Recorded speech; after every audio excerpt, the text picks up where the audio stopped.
కన్నీటి ప్రార్థన వలన ఇంత ప్రయోజనమా? ఒక ఊర్లో ఒక పెద్దాయన ఉన్నాడు.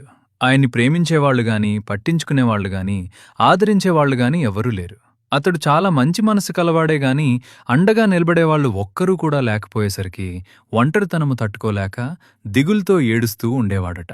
తాను దుఃఖపడుతూ ఉండగా కళ్ళల్లో నుంచి కన్నీళ్లు జలజలా రాలిపోతున్నాయట. జలజలా రాలుతున్న ఆ కన్నీళ్లు కాస్త ప్రవహించి ఒక చెరువులాగా తయారైందట.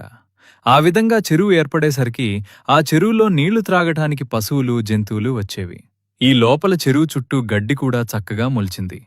చెట్లు కూడా పెరిగాయి. ఆ చెరువు నీడను ఉన్నటువంటి చెట్ల కొమ్మన చక్కగా పక్షులు కూడా గూడు కట్టుకున్నాయి.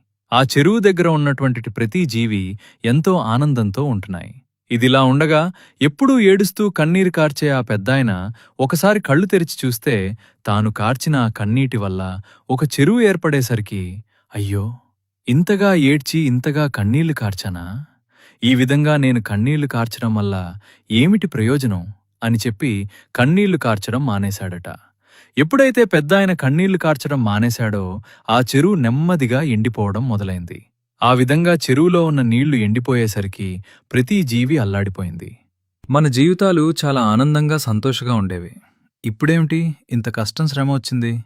అసలు దీనికి కారణమేమిటి అని అన్నీ కలిసి ఒక ఆలోచన చేస్తే, కన్నీళ్లు కార్చే ఆ పెద్దాయన కన్నీళ్లు కార్చడం మానేశాడని తెలుసుకొని అతని దగ్గరకు వెళ్ళి, తాతయ్య, నీవు కన్నీళ్లు కార్చినంత కాలము మేం క్షేమంగా, సంతోషంగా ఉన్నాం. కాని నీవెప్పుడైతే ఏడ్వడం మానేశావో అప్పుడు ఆ చెరువు ఎండిపోయి మా కష్టాలు ప్రారంభమయ్యాయి. దయచేసి మా క్షేమం కోసం కన్నీళ్లు కార్చడం మానవద్దని ప్రాధేయపడ్డాయట.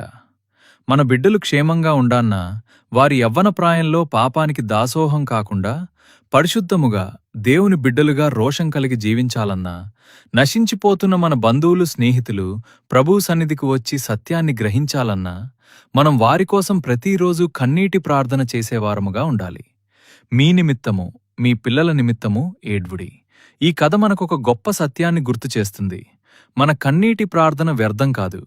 దేవుడు ప్రతి కన్నీటిని చూస్తాడు. మన పిల్లల కోసం, మన కుటుంబం కోసం, మన బంధువులు రక్షణ పొందేందుకు ప్రతిరోజు ప్రార్థన చేద్దాం. ఇలాంటి ఆశీర్వాదమైన కథలు వినాలంటే ఈ ఛానల్ను సబ్స్క్రైబ్ చేసి ఈ వీడియోను ఇతరులతో షేర్ చేయండి. నీ అందరినీ ఆశీర్వదించుగాక.